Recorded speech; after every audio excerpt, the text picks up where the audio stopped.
Dear students, the second chapter of the modern physics is about Compton scattering. Earlier, Mr. Compton, a scientist, observed scattering of X-rays in solids. So when X-rays are made to pass through solid objects, uh, he observed that there were some peculiar behavior of rays coming out of the solid. Also, he proved through this experiment that light has particle nature. So Compton scattering simply means scattering of light when it interacts with free electrons. Suppose on the way there is when light is traveling, and if there is a electron on its way, of course it is not traveling on the road, it will be traveling in a solid. So when the light is traveling inside a solid, there will be free electrons in the solid, and when this light hits these electrons, say let us we usually assume initially that the electron is at rest. So when this light x-ray, usually x-rays are used, you will know why x-rays at the end of this chapter. So x-rays hit when the x-rays hit the electrons, they are like energetic people, they have a lot of energy. The x-rays, don't write it in the examination, they are powerful people. I'm just saying it for the sake of comparison.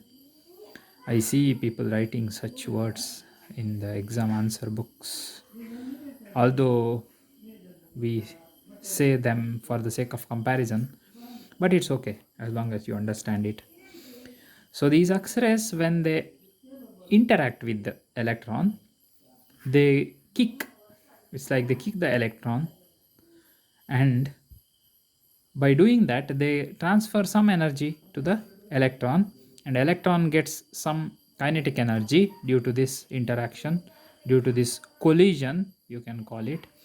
I am careful because I don't want to use the collision word until later, okay, because at that time when Compton did the experiment, the collision, or there was not a clear idea about the nature of light, whether light is particle or light is wave. It's neither, of course, but they didn't know at that time. That was in 1923. For that, of course, for this invention, Compton got Nobel Prize in 1927. So what he observed was the wavelength of the scattered X-rays was greater than the wavelength of the incident X-rays, which he explained later. So he's, he thought that it is a kind of collision. So he considered the energy of the light particles to be E is equal to h nu, and its momentum can be written as h nu by c, or p is nothing but h by lambda. Solid contains free electrons, you know that. So when photon hits an electron, this Compton scattering occurs. It is scattering of light when it interacts with electrons, and it is an inelastic collision. Elastic collision is the one where energy is transferred from mechanical to something else, whereas in inelastic collision, if a steel ball hits another steel ball,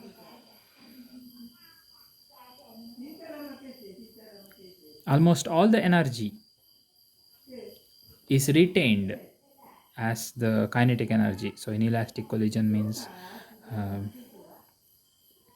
there is no deformation of the body. Elastic means there is no deformation, okay. So so they It's an inelastic collision. The photon is absorbed by the electron and re-emitted at a lower energy. So it actually what is happening is the electron is absorbing the photon incident on it, and then it re-emits, so that it keeps some energy, and then it gives away another photon of lower energy. And the energy that it keeps, it cannot keep energy in a vessel or in a pot. It has to convert it into, kinetic energy. Okay, because of that, electron starts moving, and its kinetic energy is exactly equal to the difference in energy of the light photon. So the difference in energy results in the kinetic energy of the electron, and this is the famous well-known Compton effect. So here is a approximate picture of the Compton scattering schematic. You can see a light wave incident on an electron, and due to this, the electron, which we assume as at stationary initially, gets scattered in some direction. Electron gets scattered with an angle alpha, and the light emitted by the electron, or the scattered light, travels along this direction. So note that the incident light has a frequency h nu 1, frequency, energy is h nu 1. The scattered light has the frequency nu 2 and energy h nu 2, whereas the scattered electron goes with the kinetic energy we are going to calculate at a later stage. So basically we are going to consider the law of conservation of momentum and the law of conservation of energy in this case to solve this problem.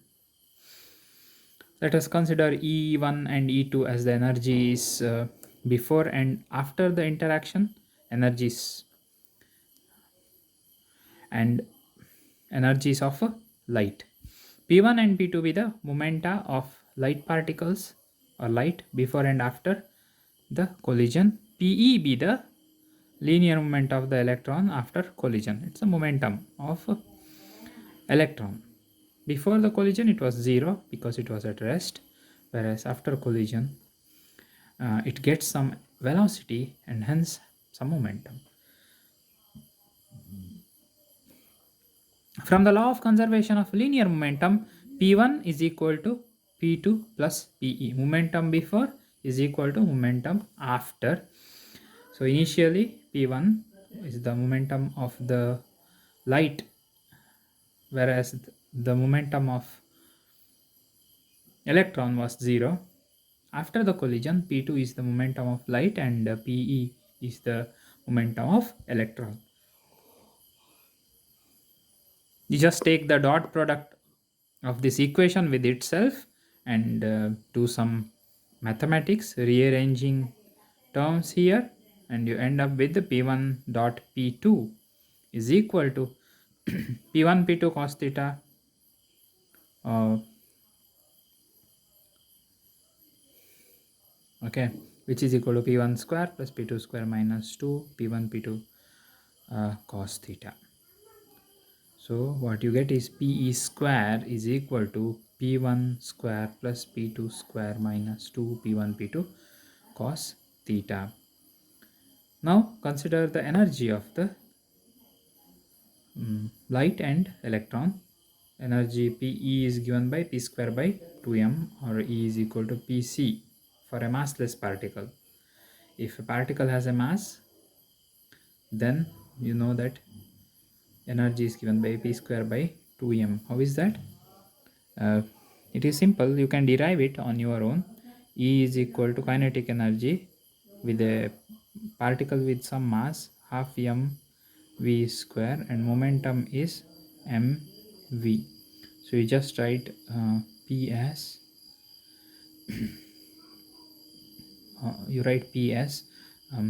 half into mv square into 2 by V, right?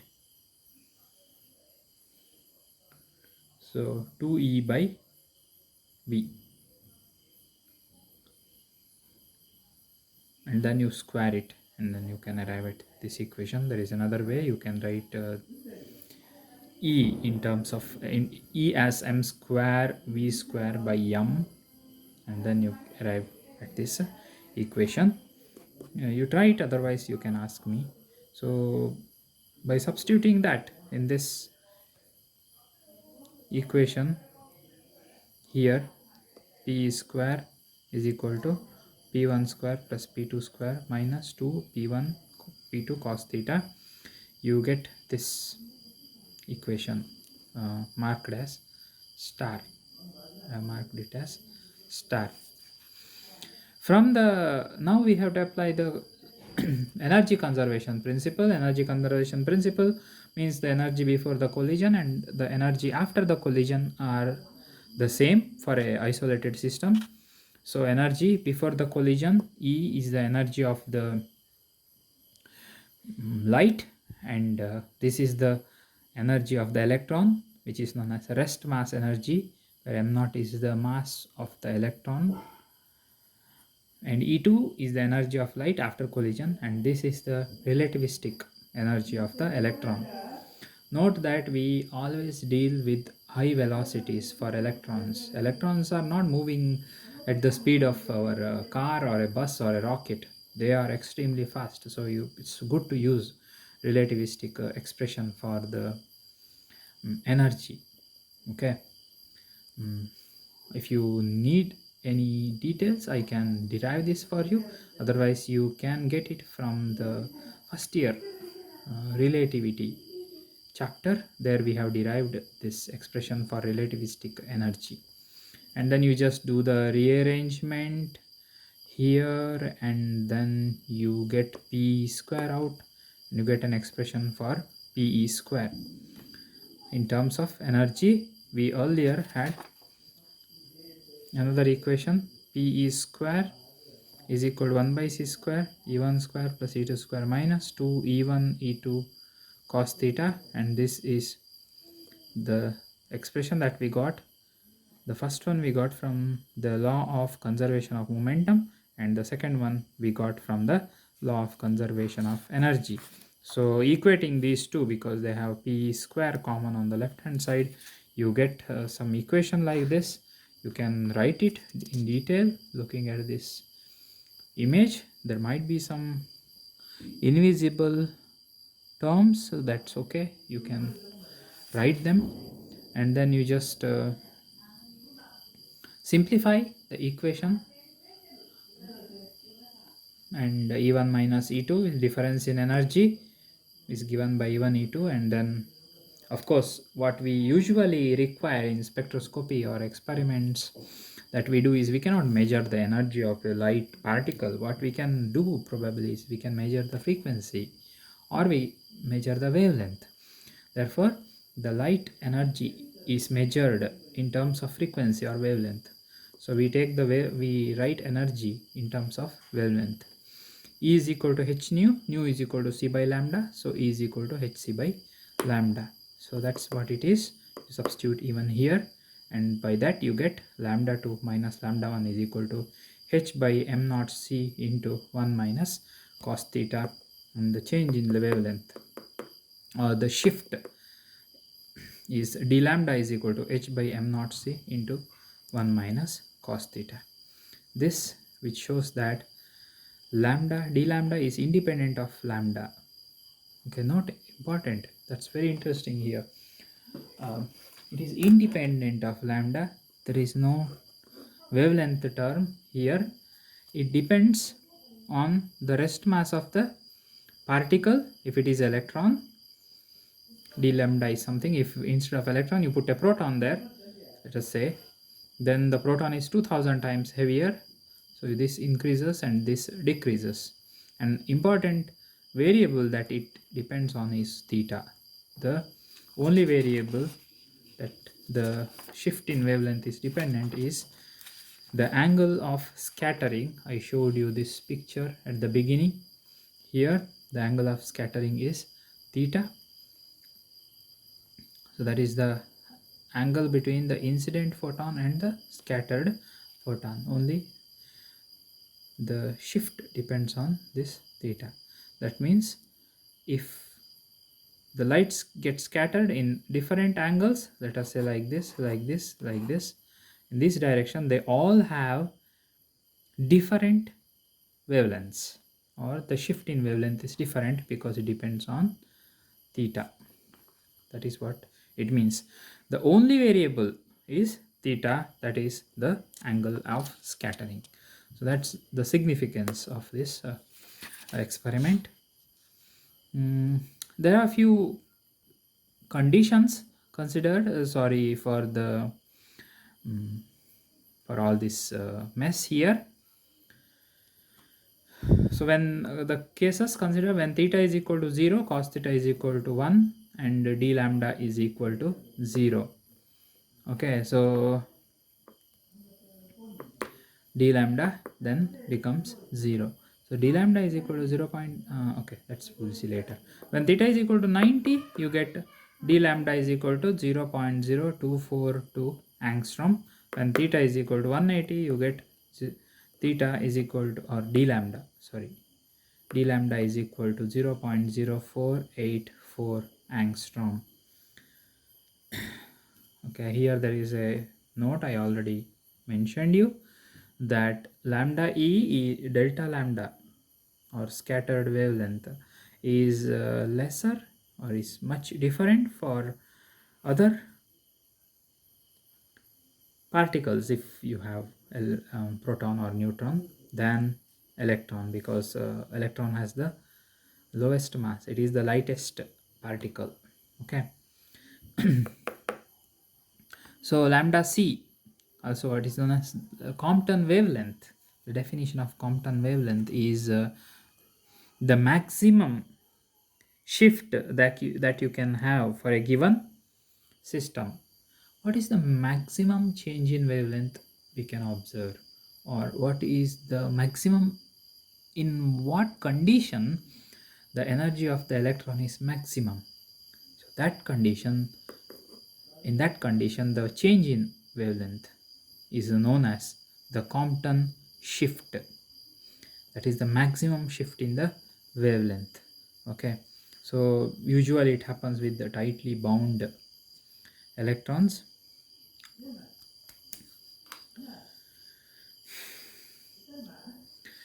And of course there are a few details. If what happens if the electron is tightly bound, then you see a rebound basically.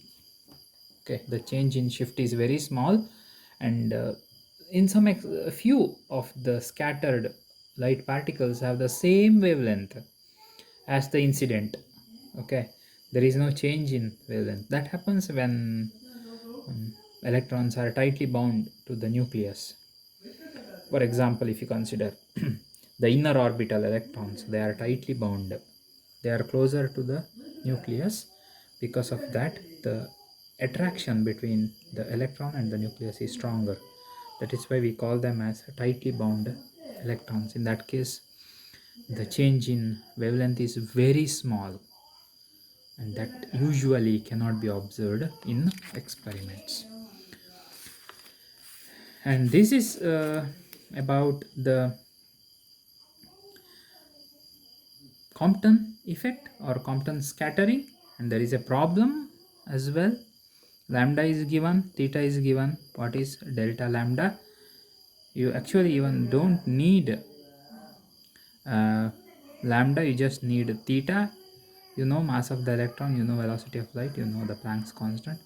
They gave lambda because you also have to calculate the wavelength of the scattered photon. You just use this formula, d lambda is equal to h by m naught c into 1 minus cos theta. So this formula you substitute for lambda 1, that is given, let us say lambda 1, and then you substitute h, m naught, velocity of light, and the angle, and you easily get the wavelength, uh, shift in wavelength, or the scattered light wavelength from this by solving this problem. Let us discuss few other aspects of modern physics in the following classes. Don't forget to post your questions wherever you come across while watching my classes. All the best.